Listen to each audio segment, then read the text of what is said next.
আজকে আমার মা প্রচুর ব্যস্ত। কেন বলো তো? রান্না পুজো, ওই জন্য। তোমাদের কাদের কাদের রান্না পুজো আছে? এখন মাছ বাঁচা হয়ে গেছে, পুকুরে মাছ ধরেছিল, আগে সব বাঁচা হয়ে গেছে সকালবেলা। মায়ের স্নানও হয়ে গেছে। এই যে এখানে এখন বাবাকে চা দিতে যাচ্ছে, আর দিদুন এখানে সবাইকে গুড মর্নিং। আর দিদুন এখানে বসে বসে চা খাচ্ছে। Good morning.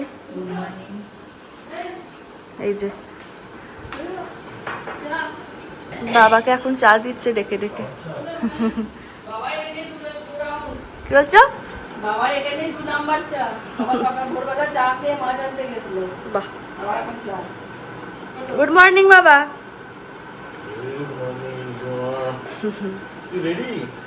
চান করেছে তো, সেটাই কথা। মেঘলার ওয়েদার বলে যেন শ্যাম্পু করে নিতে পারবে, চুলটা শুকিয়ে যাবে। তোমরা হয়তো লক্ষ্য করেছো আমি 2-3 দিন ব্লগ আপলোড করিনি। আমি একটা কমিউনিটি পোস্ট করে দিয়েছিলাম শরীরটা ঠিক নেই। সত্যি আমার এখন শরীরটাই না মাঝে মাঝে খারাপ করে যাচ্ছে, তো ওই জন্য আর কি 2-3 দিন অন্তর অন্তর ব্লগ আসতে পারে। আজ থেকে তোমাদেরকে বলেই দিলাম। তো চলো তোমাদেরকে ওয়েলকাম করে দিই। গুড মর্নিং ফ্যামিলি, কেমন আছো তোমরা সবাই? আশা করি খুব ভালো আছো। আর আমার খবর তো তোমরা জেনেই গেছো, শরীরটা ওই মোটামুটি মতো আছে, তো ওই জন্য একটু ব্লগ দিতেই পারিনি। আর সবার প্রথমে তোমাদের সবাইকে জানাই শুভ রান্না পুজোর শুভেচ্ছা। তো তোমাদের কাদের কাদের বাড়িতে রান্না পুজো আছে আমাকে কমেন্ট করে অবশ্যই জানিও। আর ওয়েদার মেঘলা হয়ে আছে বলে আমি শ্যাম্পু করে নিলাম, কারণ যদি চুল শুকাবে না অসুবিধা হয়ে যাবে, তো ওই জন্য আর কি শ্যাম্পুটা আমি করে নিলাম। আর জানো তো সবাই যে ওয়েদার এখন কেমন হয়ে আছে, বেশ ভালো ওয়েদার হয়ে আছে, অন্তত রোদের থেকে ওয়েদার ভালো হয়ে আছে। আর মাও এখানে বসে গেছে চা নিয়ে। মা সকালে লিকার চা খায়। মা সকালে লিকার চা খায়। এই ভাদ্র মাসের গরমটাকে পেয়েছো বলো এই ওয়েদারের জন্য? কিছুদিন ছিল ভালো বেশ। তাও ঠিক কথা, তাও ঠিক। এখন কিসের আনাজ কাটছো তুমি? এটা দুপুরের রান্না, মাছের ঝোল, করলা ভাতে ভাজা দিয়ে হবে। সকাল সকাল করে নিয়ে বিকেলবেলা তাড়াতাড়ি বসাতে পারবো। এটা দুপুরের রান্না, মাছের ঝোলের আনাজ কাটা হবে। আচ্ছা, তোমাদের সাথে অনেকক্ষণ পরে কথা বলছি। আমি তোমাকে ব্রেকফাস্ট দেখাতে ভুলে গেছি। আজকে ব্রেকফাস্টে আমরা খেয়েছিলাম আলু সেদ্ধ, মুড়ি। হ্যাঁ, ডিম সেদ্ধ। দিদুন তোদের রান্নার প্রস্তুতি কত দূর হবে? এবার আস্তে আস্তে শুরু হবে। আমরা লাঞ্চে বসবো এখন। তোমাদেরকে চলো লাঞ্চের মেনুটা একটু দেখিয়ে দিই। আজকে লাঞ্চে আছে ভাত, বাবার এখানে করলা সেদ্ধ, আর এখানে মাছের ঝোল। আর দিদুন ওখানে মুড়ি আর আলু সেদ্ধ খাচ্ছে, তার কারণটা বলছি তোমাদের। দিদুন তো দুবার ভাত খায় না না, তো আজকে রান্না পুজো তো ওই জন্য দিদুন আজকে রাত্রিবেলা ভাত খাবে, আর ওই জন্য দুপুরবেলা মুড়ি খাচ্ছে। মা এখানে শাড়ি পরে একেবারে রেডি, রান্নার প্রস্তুতি শুরু করে দিয়েছে। এখন নারকেল ফাটাচ্ছে। এই যে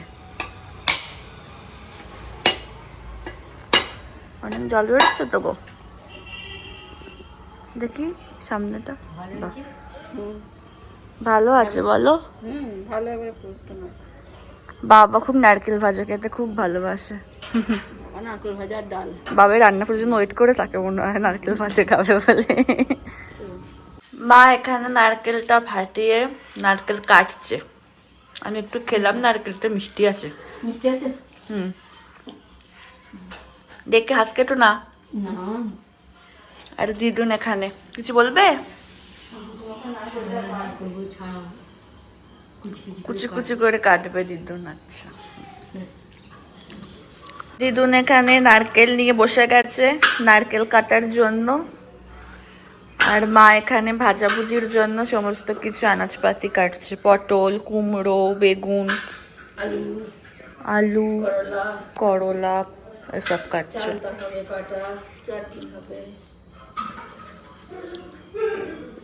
সমস্ত কাটাকুটি হয়ে গেছে, এবার নুন হলুদ মাখানোর পর্ব চলছে।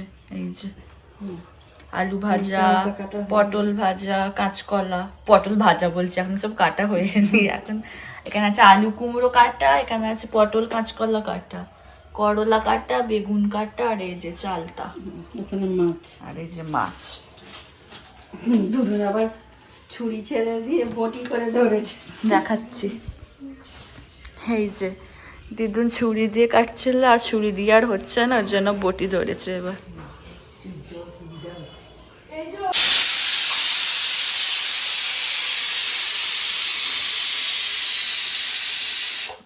মায়ের এখানে ডাল বসে গেছে, আর প্রেসার কুকারেতে চালটা সিদ্ধ হচ্ছে, তাই তো? আর এখানে মশা কামড়া। মা এখানে সন্ধে দিচ্ছে, আর দিদুনের এখানে দিদুন ট্রান্সফার হয়ে এসেছে। এই যে দিদুন এখন করছে আলু ভাজছে। এগুলো কি আলু ভাজছে তো দিদুন? এই মাছ রান্না দিতে গেল, তোর ট্রান্সফার হয়ে গেছে দিদুনের। কর আবার এ করবে। কে আমার একটু চা খেতে ইচ্ছা করলো, তো দুধ চা না লিকার চা খাবো। তো আমরা সবাই এখন বসে বসে চা খাবো। আমি মিল এখানে কি করে? সেই তোমাদের গোষ্ঠী নিয়ে যাচ্ছে, মা চা করছে, সবার দুধ চা হবে। তুমি কি চা খাবে? আমি লিকার চা খাবো, লিকার খাবো। তুমি কি চা লিকার? আমরা এবার ডিনারে বসবো। প্রচুর রান্না বান্না হয়ে গেছে আজকে, তোমাদেরকে ভালোভাবে দেখিয়ে দিচ্ছি।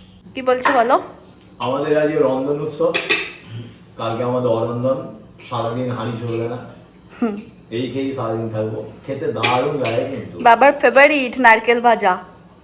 শুধু আলু ভাজা না, টোটাল মেনুটাই কিন্তু আমার খুব ফেভারিট।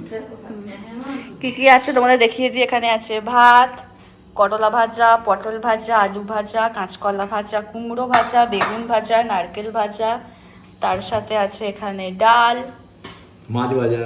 হ্যাঁ এটা আছে চালতার চাটনি। মাছটা কোথায় মা? মাছটা যে এখানে আছে, খুলে দেখাও একটু। যারা এখন হাত দিতে পারবো না, দুধুনেরটা দিয়ে দিই। ও আচ্ছা, ঠিক আছে। এখানে আছে ইলিশ মাছ ভাজা। ইলিশ মাছের ভাজা আছে, আর কি আছে? আর ওই যে মাছের ঝাল।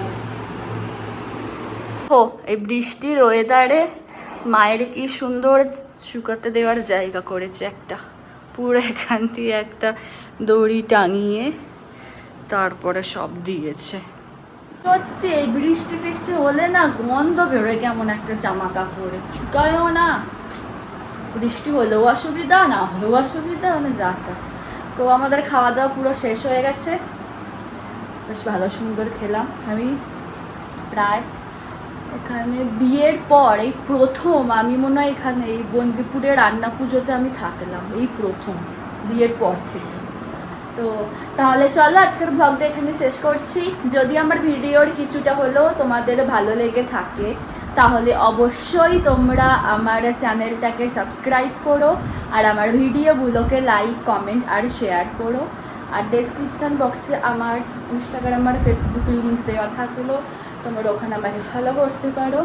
আবার তোমাদেরকে আরেকবার বলে দিচ্ছি, ব্লগ হয়তো 2-3 দিন অন্তর অন্তর হয়তো যেতে পারে, কারণ শরীরটা এখন বেশ মোটামুটি আবার ভালো, মোটামুটি আর কি একটু খারাপ খারাপ আছে। তো চলো আজকের মতো টাটা, গুড নাইট।